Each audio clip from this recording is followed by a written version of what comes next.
dalam satu riwayat yang sahih itu Al-Imam Nawawi Tanara mengarang 115 kitab dan semuanya lulusan sensor. Dari semenjak itu banyak ulama-ulama Indonesia yang berguru kepada Syekh Nawawi Tanara Al-Bantani. Di antaranya Hadratus Syekh Hasyim Asy'ari Tebuireng Jombang, tapi beliau di akhir umur. 3 tahun lagi Syekh Nawawi mewafat pada usia 80 tahun. Syekh Nawawi, Hadratus Syekh Hasyim Asy'ari itu berguru kepada Syekh Nawawi. Selain daripada Syekh Nawawi, Syekh Hasyim Asy'ari Tebuireng Jombang, ada Syekh Khalil Bangkalan Madura, Syekh Khalil Al-Banjari dan lain sebagainya.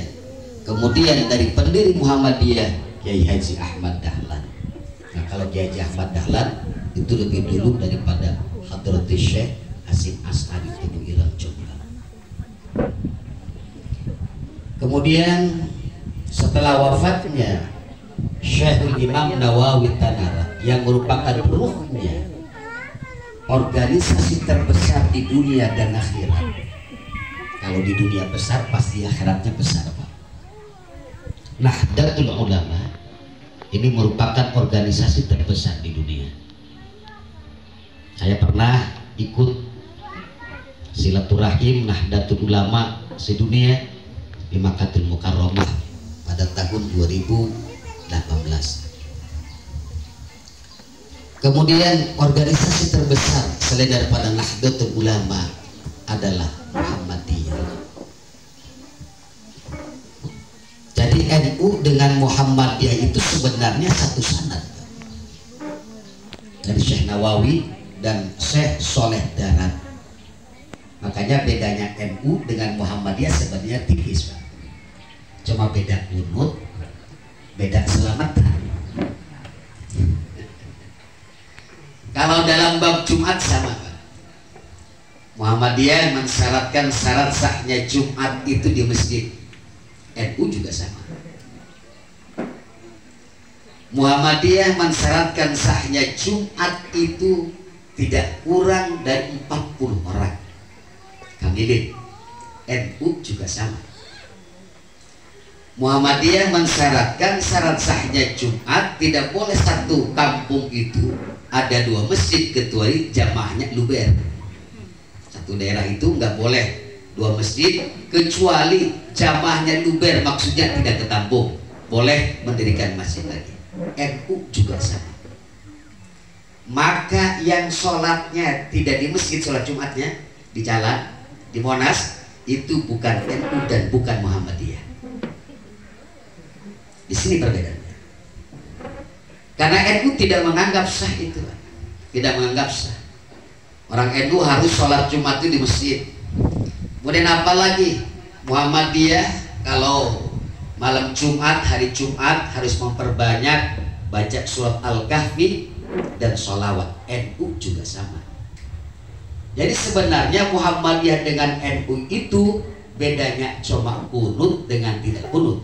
Kalau masalah tarawih, madhab yang aslinya Kiai Haji Muhammad Dahlan itu 23 rakaat beserta witir. Ini yang aslinya.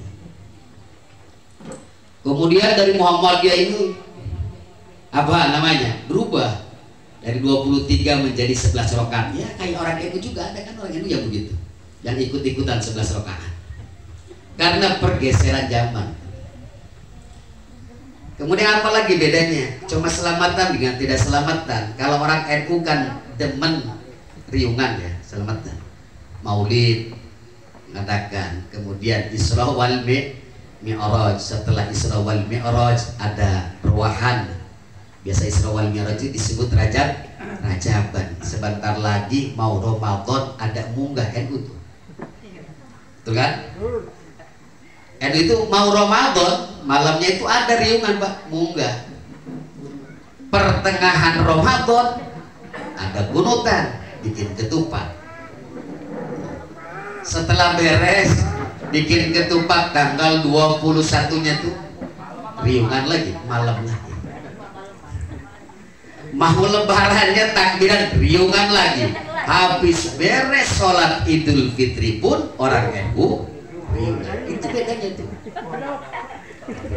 Selamatan terus NU. Jadi pokoknya jadwal selamatan itu full. Dari Syawal sampai ke Syawal lagi itu full. Itulah Nahdlatul Ulama. Nah, Nahdlatul Ulama itu berdiri tahun 1926. NKRI ini belum ada, Pak. Negara Kesatuan Republik Indonesia belum ada. Tentara juga belum ada, Pak. Muhammadiyah berdiri 1912. Kemudian daripada murid-muridnya Syekh Nawawi Al-Bantani itu berkumpul, diawali dengan Nahdlatul Fikr, kebangkitan pemikiran. Kumpul ulama, murid-muridnya Syekh Nawawi, mulai daripada Syekh Khalil Bangkalan Madura, Hadratul Syekh Hasim As'ari terus sampai ke sini. Berikut Syekh Asnawi Caringin Banten. Maka diawali dengan Nahdlatul Fikr, kemudian timbul adanya kebangkitan pemuda Subbanul Waton yang tadi lagunya dinyanyikan.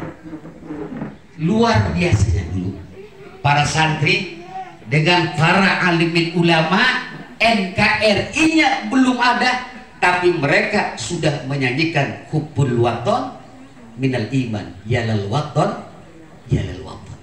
Ini Kiai Haji Wahab Hasbullah. Kemudian dari Nahdlatul Fikr Subbanul Waton tahun 1926 berdirilah Nahdlatul Ulama. Nahdlatul Ulama itu berdiri. Setelah berdirinya Nahdlatul Ulama, maka 1934 Nahdlatul Ulama pun membuat suatu organisasi yang namanya Ansor. Nah, itu Ansor. Belum ada tentara. Ansor ini pasukan-pasukan pembela ulama. Jawarana lah kalau orang pemarintah mah. Jawarana anu tukang ngawal kiai, yang tukang ngawal ulama. Maka para alimin ulama dengan santri terus berjuang sampai puncaknya ada resolusi jihad, Indonesia merdeka. Maka negara Kesatuan Republik Indonesia ini hadiah dari Nahdlatul Ulama dan Muhammadiyah. Tanpa ada dua organisasi ini, Indonesia mustahil merdeka. Tentara baru ada 1947. Ini diawali. Jadi jelas bahwa kita harus tahu sejarah yang mendirikan negara Kesatuan Republik Indonesia itu adalah dua organisasi besar ini, yakni yang isinya para alim ulama, para santri. Maka berdirilah alhamdulillah Indonesia menjadi kesatuan negara Republik Indonesia. Oleh karena itu gak bakalan ada presiden, gak bakalan ada gubernur, gak bakalan ada bupati, gak bakalan ada camat, gak bakalan ada kepala desa tanpa Nahdlatul Ulama, tanpa Muhammadiyah. Indonesia ini merdeka apa pemberian itu? Maka dalam proklamasi itu pun dicantumkan secara jujur berkat rahmat Allah. Tanpa rahmat Allah mustahil Indonesia merdeka. Kenapa? Karena dengan persenjataan yang tidak canggih, cuma dengan golok, dengan tombak, dengan parang, Indonesia alhamdulillah bisa merdeka. Jepang, Belanda sudah menggunakan senjata yang canggih. Inilah ilmunya para alim ulama. Alhamdulillah Indonesia bisa merdeka. Kita lihat saja di Cilegon, Brigjen Ki Haji Samun. Ya, itu kan pejuang-pejuang kemerdekaan. Pangeran Diponegoro itu adalah pejuang-pejuang kemerdekaan. Setelah Negara Kesatuan Republik Indonesia, kemudian tahun pada Orde Baru itu Pak, Nahdlatul Ulama ini gak pernah dilirik. Jangankan oleh presiden, oleh RT pun NU gak dilirik. 30 tahun NU ini gak dilirik oleh pemerintah. Cuma akhir-akhir ini saja Pak, Nahdlatul Ulama mulai dilirik kembali. Jangankan oleh tingkat bupati, presiden pun perhatian, sampai turun tangan ke muktamar Nahdlatul Ulama, baru dilirik lagi. Kenapa demikian? Karena yang menjaga keutuhan Negara Kesatuan Republik Indonesia adalah Nahdlatul Ulama. Yakin tidak Pak? Kalau yang mendirikan pasti akan merawat Pak. Kalau penikmat kayak anak santri. Kalau Ki Madpura mendirikan pondok pesantren, sudah pasti Ki Madpura akan merawat pondok pesantren karena beliau adalah pendirinya. Berbeda dengan anak santri. Kalau anak santri kan bukan pendiri, penikmat pondok pesantren. Makanya Ki Madpura pusing ganti pintu MCK saja berapa kali kan? Kalau yang di rumah Pak, awet kan Ki Madpura, saya juga sama.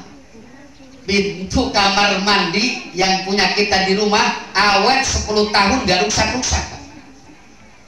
Tapi kalau dinikmatinya oleh santri, karena mereka tidak merasakan mendirikan itu, 1 tahun pintu MCK saja bisa diganti 2 kali lebih.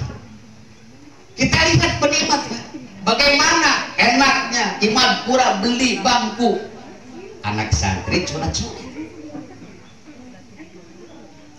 Beliau ada yang kotor segera ganti catnya. Setelah dicat sama penikmat itu dicoret-coret. Maka NU akan tetap merawat NKRI.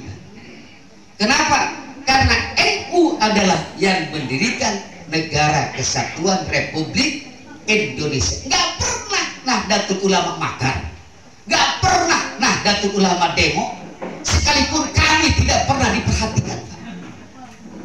Para alim ulama, para kiai, para asatid, yang warga-warga Nahdlatul Ulama, bahkan keturunan-keturunan pendiri-pendiri Nahdlatul Ulama tidak pernah itu demo. Gak pernah ngacak-ngacak NKRI. Bahkan kami selalu setia untuk mengawal Negara Kesatuan Republik Indonesia. Maka demikian juga dengan para penikmat di negeri ini. Ya, para penikmat di negeri ini kan HTI itu Pak. HTI itu Hizbut Tahrir Indonesia. Mereka bukan yang memerdekakan negara Indonesia, mereka penikmat. Tetapi mereka bagaimana? Membenci tetapi menikmati. Gak masuk akal. Mereka membenci dengan Pancasila, dengan Negara Kesatuan Republik Indonesia, tetapi di sisi lain mereka sebagai penikmat.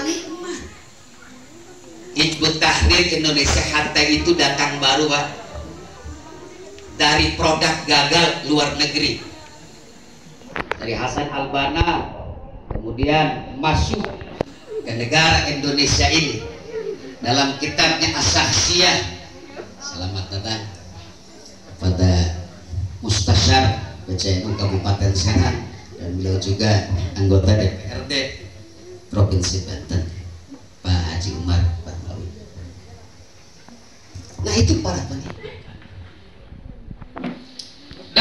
apalagi dari luar negeri macam-macam Pak ke Indonesia untuk merongrong. Kenapa Indonesia sulit untuk dipecah belahkan seperti Suriah Pak? Apa Indonesia menginginkan seperti Suriah yang sekarang terus perang dan perang saja? Kita tidak menghendaki itu. Maka oleh karenanya ini adalah pembentukan pengurus ranting, pengurus MWC Kecamatan Pamarian dan Ranting yang merupakan ujung tombak Nahdlatul Ulama. Kita semua memiliki dua tanggung jawab. Pertama, mas'uliyah ad-diniyah, tanggung jawab terhadap agama. Apa tanggung jawabnya terhadap agama? Amal ma'ruf nahi mungkar, tetapi kita harus berjam'iyah ala thariqatin nahdiyah. Kenapa harus berjam'iyah ala thariqatin nahdiyah? Karena ini yang berpegang kepada madhab al-sunnah wal jamaah yang sebenarnya. Makanya dalam kitab Syarah Ihya Ulumuddin, Syekh Ajabadi itu ditanya siapa yang dimaksud dengan al-sunnah wal jamaah, maka dalam kitabnya beliau mengatakan bahwa yang dimaksud dengan al-sunnah wal jamaah adalah yang berpegang kepada akidah Asy'ari, Abu Hasan al-Asy'ari dan Abu Mansur al-Maturidi. Nah, yang kita haji wujud kidam bako muhallafatuhu lil hawadisi, itu kitabnya. Kalau yang tidak ngaji wujud kidam bako, ya, tidak ngaji kitab Tijan Ad-Daruri, Aqidatul Awal, seperti itu, pokoknya nggak ada wujud kidam bako, mereka langsung bagi tauhid ini, rububiyah, uluhiyah, asma wa sifat, bahkan ada tauhid mulkiyah segala macam pemerintah. Itu sudah di luar Nahdlatul Ulama. Kemudian ciri Nahdlatul Ulama apalagi? Ala ahli sunnah wal jamaah, berpegang kepada salah satu madhab yang empat. Nah, jadi kalau yang tidak bermadhab itu bukan itu. Kita berpegang kepada salah satu madhab. Kebetulan di Indonesia mayoritas berpegang kepada fikihnya itu ala madhabi Imam Syafi'i radhiyallahu anhu. Ini mayoritas di Indonesia itu berpegang kepada fikih Imam Syafi'i. Pokoknya yang berpegang kepada salah satu madhab yaitu al-sunnah, baik dia Imam Malik, Imam Hanafi, Imam Maliki, Imam Ahmad bin Hanbal atau Imam Syafi'i. Nah, jadi kita punya kewajiban Pak. Kalau kita punya mas'uliyah ad-diniyah, berarti kita punya kewajiban bersama mengajarkan tentang fikih-fikih madhab dan tauhid berdasarkan Abu Mansur al-Maturidi dan Abu Hasan al-Asy'ari. Kita harus sebarkan ke masyarakat itu. Jadi kalau ada jamiahnya, kumpulnya gitu, ada jamaah dijamiahkan, ini kan kuat kan pengajian-pengajiannya. Ini tanggung jawab kita. Jadi ingat bahwa di NU itu begitu Pak, punya tanggung jawab ad-diniyah. Jadi kalau sudah kita ber-NU berarti kita punya tanggung jawab terhadap agama. Kemudian ya tanggung jawab terhadap apa? Al-wataniyah, mas'uliyah. Al-wataniyah, punya tanggung jawab terhadap negara. Kita punya tanggung jawab terhadap negara ini untuk senantiasa menjaga, merawat negara kesatuan Republik Indonesia. Oleh karenanya NU itu bukan partai politik. Walaupun